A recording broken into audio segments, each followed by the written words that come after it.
Student देखिए, आज हम तीसरा लेसन शुरू करते हैं न्यायपालिका, जिसमें सर्वोच्च न्यायालय का गठन पढ़ेंगे, उसके कार्य पढ़ेंगे और न्यायिक पुनरावलोकन के बारे में पढ़ेंगे। सबसे पहले आता है सर्वोच्च न्यायालय।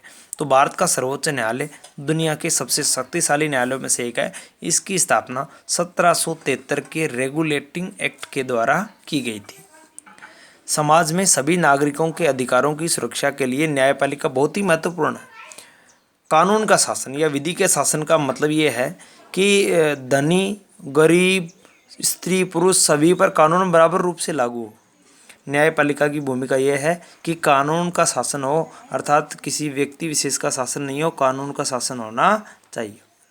फिर न्यायपालिका व्यक्ति के अधिकारों की रक्षा करती है, विवादों को, जो विवाद होते हैं उनको कानून के अनुसार हल करती है और यह भी सुनिश्चित करती है कि लोकतंत्र का स्थान है वो किसी व्यक्ति या तानाशाह के द्वारा नहीं लिया जा सके। न्यायपालिका किसी भी राजनीतिक दबाव से मुक्त होनी चाहिए। न्यायाधीशों की नियुक्तियों के मामले में विधायिका को शामिल नहीं किया गया, यानी संसद का न्यायाधीशों की नियुक्ति के लिए संसद को बिल्कुल भी शामिल नहीं किया गया है।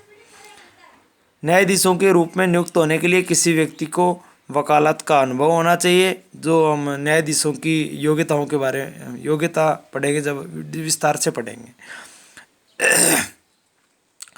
न्यायाधीशों का कार्यकाल निश्चित होता है, वे सेवानिवृत्त होने तक पद पर रहते हैं। सर्वोच्च न्यायालय के न्यायाधीशों का कार्यकाल होता है 65 वर्ष की आयु तक। 5 वर्ष, 6 वर्ष, 2 वर्ष, 3 वर्ष नहीं, 65 वर्ष की आयु तक होता है।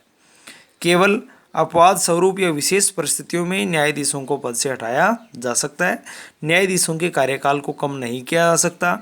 कार्यकाल की सुरक्षा के कारण न्यायाधीश बिना किसी भय या भेदभाव के अपना काम कर पाते हैं। तो आपको समझ में आ गया कि न्यायाधीशों का कार्यकाल क्यों फिक्स नहीं है, क्योंकि यदि कार्यकाल फिक्स होगा तो वे स्वतंत्र निर्णय नहीं कर पाएंगे। न्यायपालिका विधायिका या कार्यपालिका पर वित्तीय रूप से निर्भर नहीं होती है। संविधान के अनुसार न्यायाधीशों के वेतन और भत्ते के लिए विधायिका की स्वीकृति नहीं ली जाएगी। कोई भी व्यक्ति न्यायालय की अवमानना का दोषी पाया जाता है तो न्यायपालिका उसे दंडित कर सकती है।